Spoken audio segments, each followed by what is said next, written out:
Greetings everyone, Strategic Sage here. I am really grateful to those of you who gave excellent support and feedback on the recently finished overview of the Neinzul Abyss expansion. And now we're going to dive into the weeds more, see some more details and specifics as we go through a full playthrough, start to finish, of the Necromancer Empire.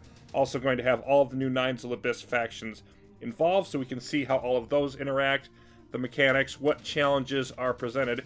And I'm hoping that this will be a fun, chaotic, multifaceted game, and also one that will really let everybody who's following along with it be able to hit the ground running with the expansion once it is released in a week. So all of the basic default settings for Necromancer haven't changed anything there. We've got two difficulty 7 AIs. One is the orbital one.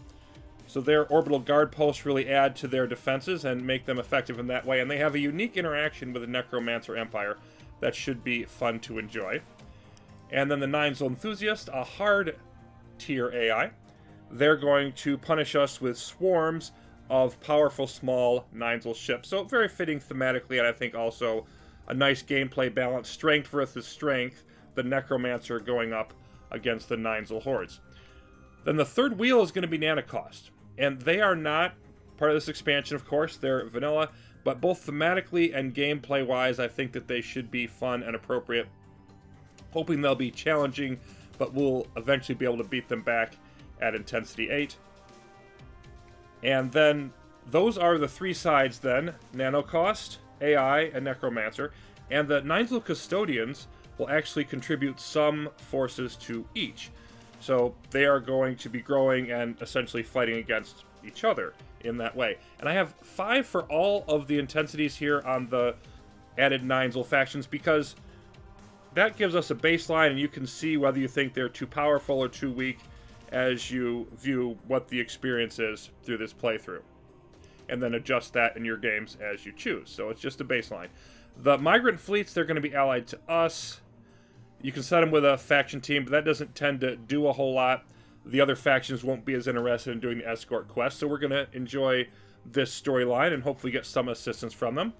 Also, the Neinzul Sappers are going to be on our side, and they will help cover up for our defensive weaknesses as Necromancer. I think it's going to be a good synergy to see, and you'll get a handle on how the baseline Sappers develop over time and how much they do.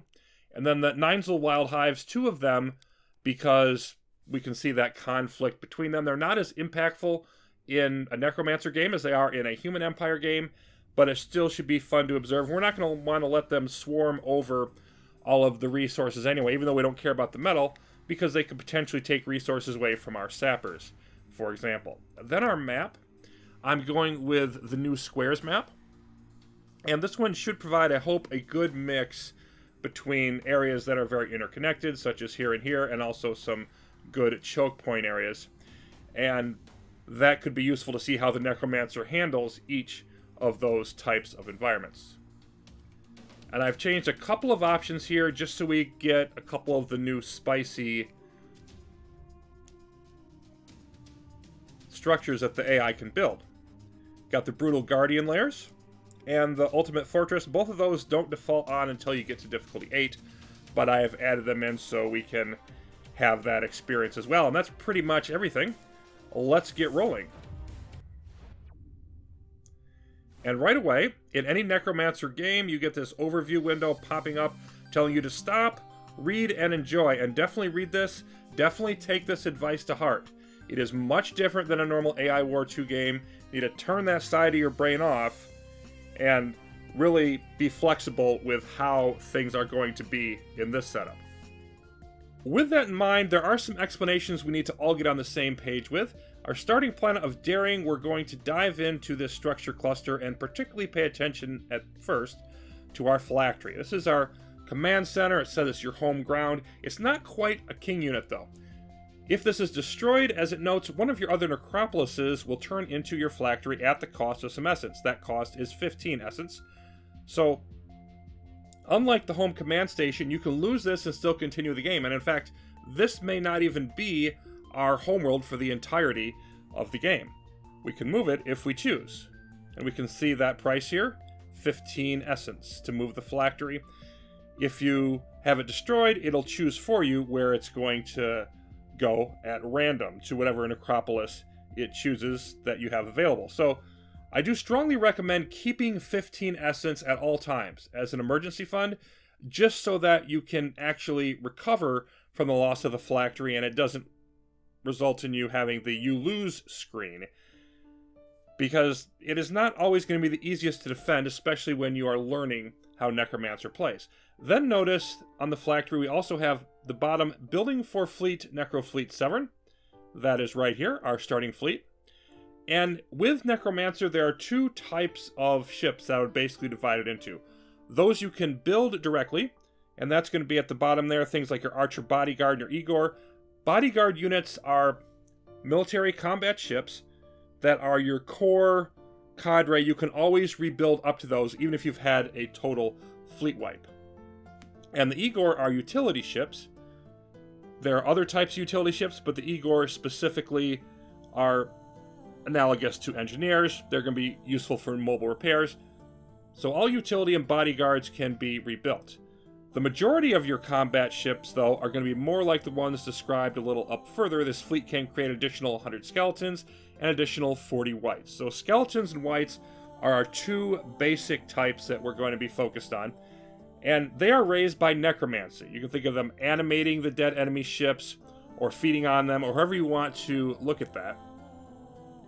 But, for example, if we defeat an enemy small ship, Strikecraft tier, we're going to get additional skeleton.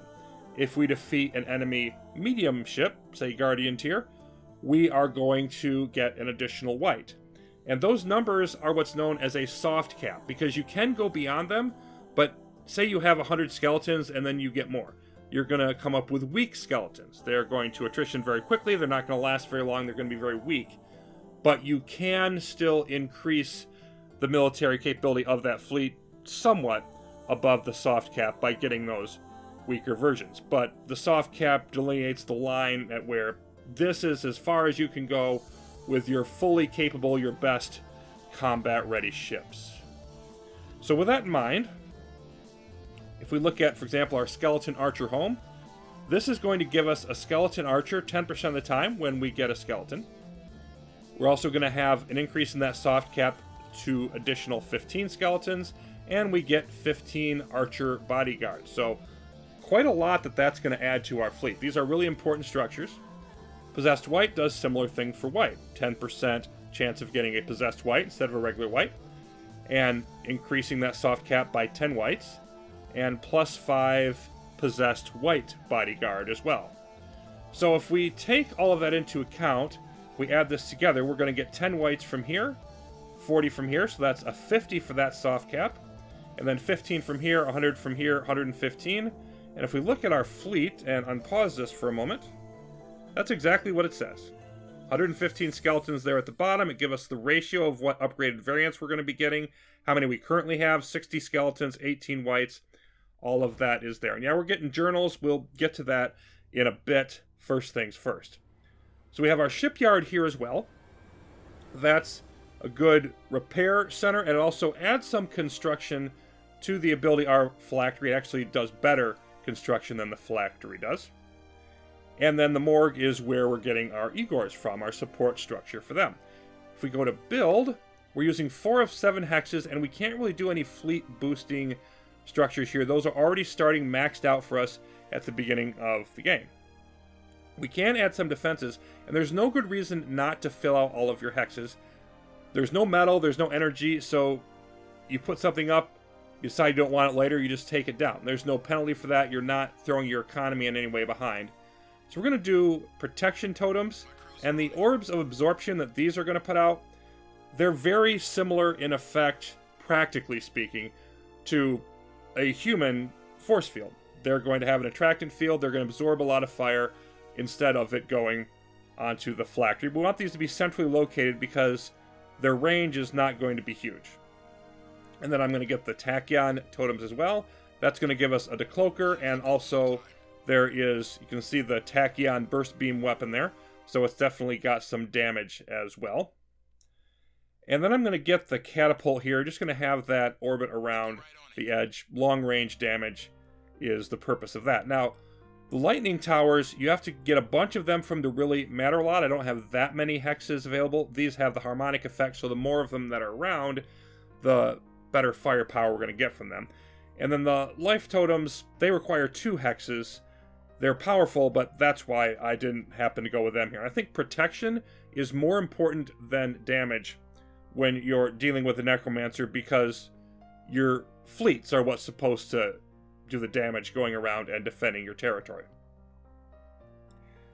Then if we take a closer look at our fleet, we'll actually do modules first here. So we have modules for our phylacteries and our flagships. And again, I'm going to focus in on the defenses. We have the various weapons we can go through here. We've got a gravitic core. There are other options. You can see the cage skeleton, mummy minions, etc. These are higher mark levels. We have to upgrade our phylactery before we can actually use those. But I'm going to go with the enhanced hull, so 50% increased hull. Then the bubble force field here is essentially a doubling of your shields, because it gives you a bubble force field that's equal to your normal shield. Or you could just do the cheaper 50% one, but I'm going to go with this. And notice this red bit here, we are paralyzed for, I don't remember the exact amount of time, but we're going to be paralyzed for a while until we can get that cooldown going. It's 10 seconds. Okay, you can see it up there towards the top of the tooltip. And the reason for that is so you don't hot swap modules in the middle of a fight and abuse the mechanic that way. It's more of a strategic, not tactical decision. Then our second module, we're going to go with hull and shield. Also for our fleets, they tend to be quite flimsy, and I will get more into the weapons and everything else further on, but I'd rather just keep the flagships intact as much as I can at this point. So then we can also do the modules from here if we want. So we've got our Possessed White Bodyguard. So you can see they've got a very nice DPS. They've got single target damage, but they're going to damage themselves by 10%. You're only going to get 10 shots out of them, then they'll revert into white form. And then the regular whites, not nearly as strong. Obviously, they're the baseline level for that tier of ship. Archer Bodyguards, we've got range is the key thing they have. 14,000 plus. And they're also very good, if you note, against bubble force field enemies. And then our baseline skeleton, obviously not as impressive, but notice the harmonic bonus. So getting more and more skeletons to your fleet does boost them in that way, and that can be very beneficial. And then we have our Igors here. So now we have enough information really to think about, okay, how do we want to go forward with, for example, our research? And we have the various categories available.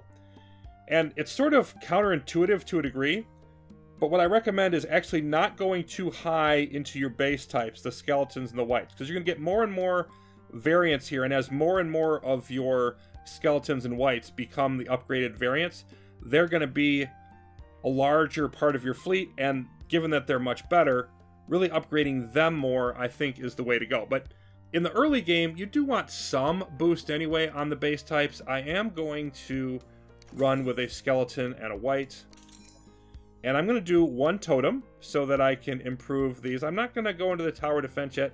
I think the totems are currently, as the game currently is balanced, a better investment. And they're a lot of fun. And then I will also get one boost then for the skeleton archer with my remaining tech. And we'll stick with that for the moment. There are some good documentation elements that are useful, and we're just going to quickly look at those. I'm not going to read all of these out. Just going to pop up the journals and the tips on screen, and go ahead and pause the video if you want to read through all of those. I think it's a good idea to really familiarize yourself with everything, but I don't want to spend the time to just, a whole bunch of reading text on screen. It'd probably be not the most entertaining thing from a video standpoint. And of course, as mentioned, any questions, go ahead and throw them down in the comments below. But the tips here tend to be very gameplay mechanics focused. The journals have some more lore bits in them, like we've got the Necromancer here, a powerful Neinzul Technomancer that harvests life essence and uses it to power its empire. So that's who we are. And then we have the Elderlings. Tracking of the Elderlings. And the Outguard journal here, well, that's not actually supposed to be around for Necromancer, so I'm sure they'll be removed in a patch coming soon. rumors of the Templar and Nanocost. And then we have the AI lore. That hasn't changed. The Sapper Corps is definitely here to help. We'll get to know them more later. So looking around our area of the galaxy, we have the green, the Neinzul Enthusiast AI, and they have these Neinzul clusters where they build a bunch of youngling drones, and they're gonna throw them at us in numbers as an alpha strike as soon as we enter their planet. It's not like guard posts where you can avoid that aggression by just not getting too close to the guard post and triggering it. These are coming regardless of how you enter, so that's the main challenge for them, and won't be fighting them immediately, but we'll get to that. White Amplifier up here. Now the amplifiers are powerful, and they also are moderately expensive to acquire. There's a fairly significant hacking cost to get them on your side. Plus, you have to take the AIP hit for capturing the planet before you can do that. But look at what it does. If a white would be created for the fleet bolstered by the city, it'll create 2 whites an additional 25% of the time. You're getting more bang for your buck for fighting the enemy. That can be particularly useful if it's a type of amplifier that's going to help you on enemies you're not fighting that often, so you don't get many ships of that type. Or if you're in some tough fights, can really regenerate your fleet and replace losses more quickly. And these can even stack. You can get more amplifiers of the same type, multiple amplifiers of the same type, on the same fleet for an even more powerful effect if you want to invest in it that way. Then over here there's a skeleton one, same basic deal, just has a higher percentage. Elderlings, we are going to need them for multiple purposes, and they're also going to attack us pretty much on sight. But the main purpose for them early on in the game is to harvest essence. We get essence from Elderlings, we get hacking and science from Templar. That's the basic idea of those interactions, and of course all of those resources are renewable given enough time and combat and patience. So you're never going to completely run out of them as long as you're not totally stonewalled and getting pressed in on by the enemy. The Elderlings will mark up over time, and the higher mark they are, the more dangerous they are, of course, but also the higher essence reward they get. And the Feeble Elderling is a scripted one that's going to be nearby you pretty much every game that you start, and they are the weakest and also the ones that get the most essence reward. So we really would like to let this one mark up as high to mark 7 as it can before we take it down and get that reward. Then down here is our first Templar bit. By the way, notice there's another Elderling egg down here, and only 1 essence. We don't want to hit the eggs, we want to let them hatch and let whatever Elderling comes out mature, most likely, before we deal with it to get the best reward there. But these Templar structures are also scripted for us to get off to a good start. We've got a weak encampment, which is going to give us more science and hacking, more hacking actually, same amount of science, compared to a normal Templar structure. And then we have a Templar Rift, and this one is scripted to give us a good variety, so you make sure you can get that one good hack from a Rift right at the beginning of the game. So we'll pick one of those selections fairly soon. And the rifts will gradually repopulate in the galaxy, so you're never going to run out of them. They work on the basis of the more rifts are in the galaxy, the longer it'll be till you get a new one. You start hacking a bunch of them, you'll start seeing them appear more often. Also, what items appear in the rift to be hacked, and you can see there's 5 choices, so there's lots of alternatives. They're going to be higher tier items gradually as you increase the mark level of your flagships and your Necropolises. So it kind of scales with you, and there's a wide versus tall strategy that's going to result. But before I hit the Templar, I want to hit this amplifier and add that to our main fleet. So we're going to get to the business of doing that as soon as our paralysis wears off. There it goes. Also worth noting that we can have additional ships built even if our flagship is not on the planet with the Necropolis, as long as it's within 1 hop. If it's 2 hops or more away, then you're not going to be rebuilding those bodyguards and utility ships. So let's see how we do here at knocking out the initial AI planet. And we are converting their ships and also converting their guard posts, which is a lot of fun. It'll add to our defenses. and particularly so with the orbital AI, which this planet happens to be, because they have turrets around their guard posts. Now, we don't get to copy those turrets directly. We just have to knock them out. But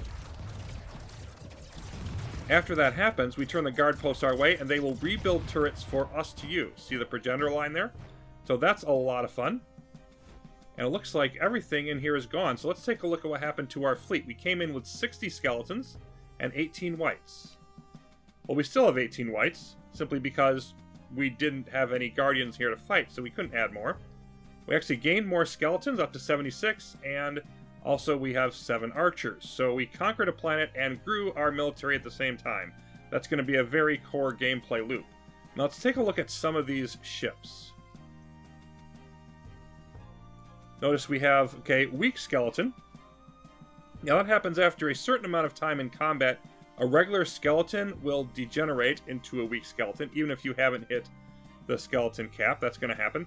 Also, the skeleton archers will decay into regular skeletons. And so that's going on. Meanwhile, we're also going to have attrition happening. Notice that this tooltip says these attrition in the middle part there, slowly over time, but it's more slowly if they're at a necropolis. And so basically your fighting force is always getting weaker and you need to replenish it. That's the more important point to take, other than really getting into the nitty-gritty of all the details of what decays over what period of time, etc. So if we watch this, we can see these skeletons are at 5.5k health, and now they drop down to just under 5k. And we'll let them go one step further. Just waiting on them to drop down. 4.26k, etc. So every bit of time you sit around doing nothing, you are actually weakening your fighting force, particularly when it's on hostile planets. So keep moving, keep attacking. That's the lesson here. We're going to knock out this command station, which will allow us to build a new necropolis, of which there are 3 types. By the way, for now, this may very well change, but at the current way that these tooltips are written, they include all of the effects of all the modules that you could add onto them. So don't be surprised if you build one of these that doesn't quite have all these capabilities. But they do have, the defensive necropolis does have the recon. It watches all planets within 2 hops. The other necropolises, they do not have that capability, as you can see by looking at them. So that's one bonus, but obviously the other part of it is just the defensive necropolis is meant to not improve your fleets at all, but to really provide choke point defense and secure a system. And they're also the cheapest in essence, as you can see. Then we have the minor necropolis. This is the one we're going to use. This can bolster an existing fleet, but doesn't give you a new fleet. And you can see down there it says the fleet bolstered is going to give us 25 skeletons and 10 whites. That's added to our soft cap, and that's in addition to whatever support structures we might build there. Then the major necropolis got the same stats for the fleet that it's going to get, and it's going to produce an entirely new fleet, as the phylactery does, the 100 skeletons and 40 whites. Also, that's the most expensive one, and there's actually a galactic cap on them. I think it's 1 every 4 necropolises you add, you get an additional major necropolis available, but you have to spread out a certain level before you can add another fleet and scale up in that wide versus tall type of consideration. So we're going to go with the minor, and we're going to just add shipyard and an archer and a possessed white. I'm going to skip the Igor for now because I do want to have my protective totem and my tachyon totem. I want to have basic defenses, at least the protective totem and the shipyard I try to have on every planet. The shipyard for repairing the necropolis if it gets crippled, because otherwise we have to rely on the Igors, which repair much slower, and have a fleet over here just hanging out repairing the necropolis. That's not a lot of fun. The shipyard can do it if we manage to hang on to that and the necropolis gets crippled. It's much more effective that way. And then, of course, the protective totem, I just want to have some defensive ability to slow down the enemy as much as I am able. Then we can do our hack here. claim our skeleton amp. And that's going to boost us up. And it looks like, yeah, the Elderling came to visit us. And we also have custodians now. They have already showed up in addition to our sappers, so we're starting to have all kinds of fun with them, but I really want to not worry about them so much for the moment. We want to jump in to get our Templar situation set up. So we're going to hop in here.